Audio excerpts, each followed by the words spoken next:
Sanjay Gupta, MD, CNN Saturday and Sunday morning, 7:30 Eastern. Everywhere you look, it seems a heart attack is just waiting to happen. More than 1 million heart attacks a year. That's one just about every 30 seconds, just in the United States.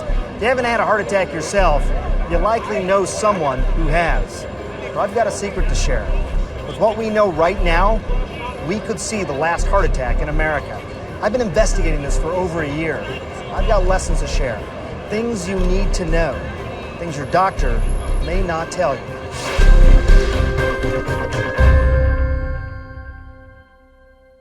I was lucky I didn't die of a heart attack. Former President Clinton, like too many people, was busy. And for years, he ignored warning signs from his heart. But in 2004, during an exhausting book tour, there was something different.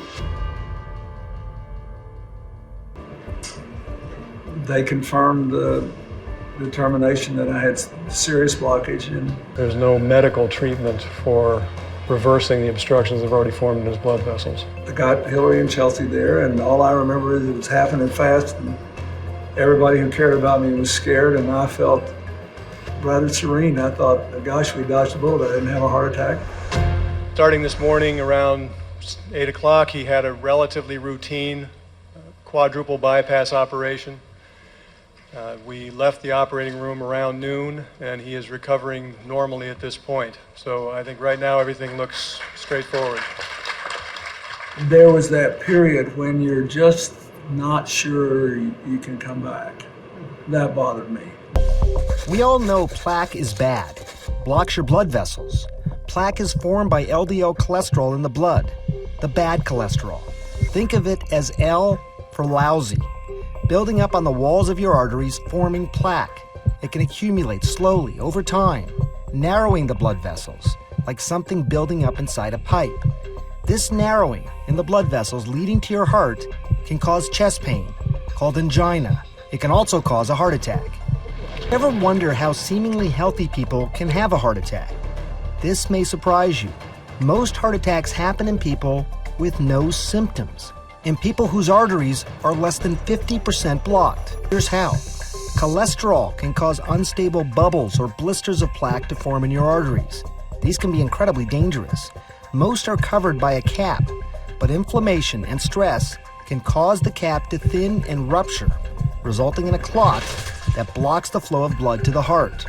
Robbed of oxygen, the heart muscle can't function properly. Heart attack.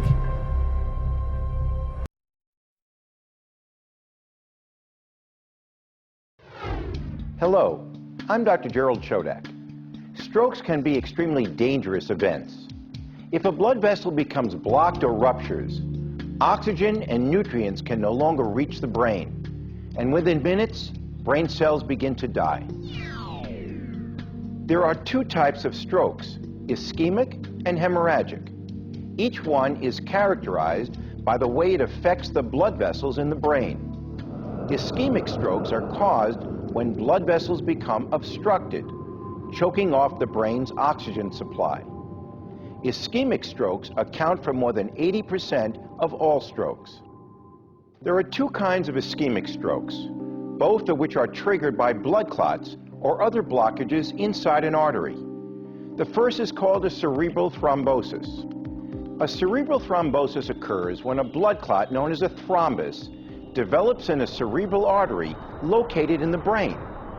These clots usually happen in blood vessels that have been damaged by atherosclerosis, a condition in which plaque and fatty deposits build up on artery walls. A blockage in a cerebral artery can cut off the brain's blood supply and cause a stroke. A cerebral thrombosis is the most common type of stroke. It typically occurs in older people with a history of high cholesterol.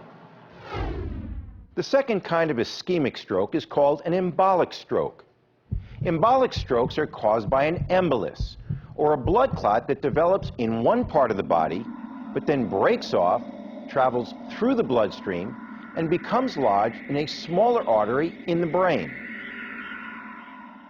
Embolic strokes typically affect people with heart disease or those who have had heart surgery. The second type of stroke is known as a hemorrhagic stroke. Unlike ischemic strokes that block blood flow to the brain, hemorrhagic strokes are caused when a blood vessel ruptures and spills blood into the brain. There are two kinds of hemorrhagic strokes. The first is called a subarachnoid hemorrhage. A subarachnoid hemorrhage occurs due to the rupture of an aneurysm, which is an abnormal bulge on a blood vessel wall, typically at the base of the brain. As blood flows through the affected area, it fills the aneurysm, and just like a water balloon, the more fluid that's added, the bigger it gets, stretching the walls until they finally burst. When an aneurysm ruptures, blood pours into the space between the skull and the delicate membrane surrounding the brain. This causes dangerous fluid buildup that presses on the brain and destroys brain cells. An intracerebral hemorrhage is the second kind of hemorrhagic stroke. Intracerebral hemorrhages occur when a blood vessel, sometimes as thin as a human hair, ruptures deep inside the brain.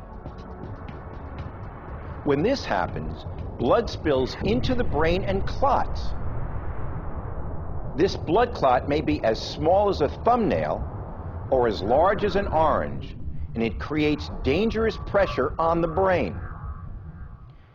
Intracerebral hemorrhages are often the result of high blood pressure. All strokes have a similar effect on the brain. They deprive it of oxygen.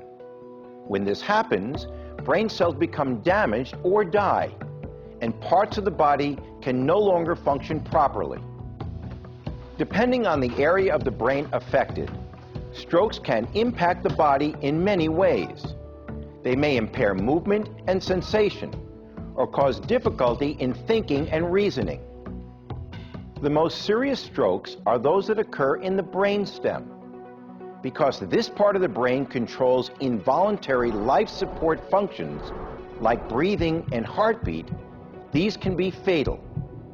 When strokes damage the left side of the brain, they can cause a condition called aphasia, which is difficulty speaking and understanding language. Strokes that damage the right side of the brain may leave a patient with paralysis on the left side of the body. And all strokes can cause varying degrees of memory problems. While strokes can be serious, even deadly events, it's important to remember that they can be treated with immediate medical attention. They can also be prevented by identifying and controlling the risk factors that cause strokes in the first place.